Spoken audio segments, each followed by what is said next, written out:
Hi friends. నేనైతే ఈ మధ్యన ఒక మ్యాగజైన్ చదివాను. ఆ మ్యాగజైన్‌లో ఆడవాళ్ళ పైన డొమెస్టిక్ వయలెన్స్ కానీ అలా పెరగడానికి కారణం పెళ్లి తర్వాత ఏమవుతుందంటే, కోర్ట్‌లో కేస్ వేస్తే సంవత్సరాల తరబడి కేస్ నడుస్తుందనేది అడ్వాంటేజ్‌గా తీసుకొని ఇలాంటివి జరుగుతున్నాయని రాసుంది. ఇప్పుడు ఆడవాళ్ళ పైన ఏ అన్యాయం జరిగినా, ఈవెన్ వాళ్ళ ఇంట్లో వాళ్ళే వాళ్ళ డబ్బులంతా పీక్కొని వాళ్ళని బయటకు గంటేసినా తొందరగా వాళ్ళకి న్యాయం జరగదు. అది అడ్వాంటేజ్ తీసుకొని ఇంట్లో వాళ్ళే ఏం డబ్బులు పలుకుబడి చూసుకొని కొంతమంది విచ్చలవిడిగా చేస్తుంటే, ఇంకొంతమంది కోర్ట్‌లో కేసులైతే సంవత్సరాలు సంవత్సరాలు గడుస్తాయి. ఇంకా వీలైతే కొంతమంది బ్రైబ్ చేయొచ్చు పోలీసుల్ని. కొంతమంది అవినీతి ఉంటారు కదా! ఏ ఏ శాఖలో అయినా కొంతమంది అవినీతి పరులుంటారు. పోలీసులకు డబ్బులిచ్చినా, ఇంకా లాయర్‌లకి డబ్బులిస్తే చాలు న్యాయాన్ని అధర్మం చేస్తారు, అధర్మాన్ని న్యాయం చేస్తారు.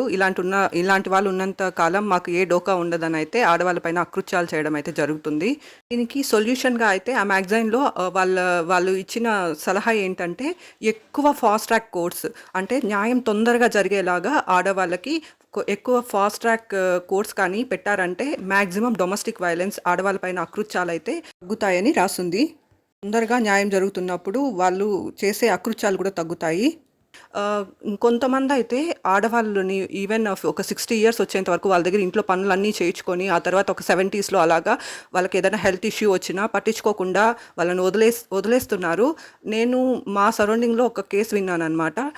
పాపం ఆవిడ కుటుంబమే సర్వస్వం అని 70 ఇయర్స్ వరకు కష్టపడింది. ఆ తర్వాత వాళ్ళు ఈవెన్ ఆమెకి హెల్త్ ఇష్యూ వచ్చినా పట్టించుకోలేదు. ఆవిడ మోసాన్నయితే తీసుకోలేకపోయింది. తట్టుకోలేక ట్రైన్‌కెదురుగా వెళ్ళి ఆవిడకావిడే విరక్తితో చనిపోయిందనమాట. దీనికి కారణం తొందరగా న్యాయం జరుగుతుందనే నమ్మకం లేకపోవడం.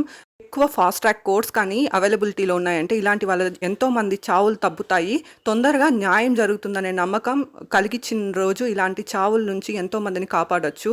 నిజంగా మోసపోయిన వాళ్ళకి చావు అనేది వాళ్ళకి సొల్యూషన్ కాకూడదు. తొందరగా న్యాయం జరుగుతుందనే నమ్మకం అయితే కల్పించాలి ఇలాంటి వాళ్ళకి.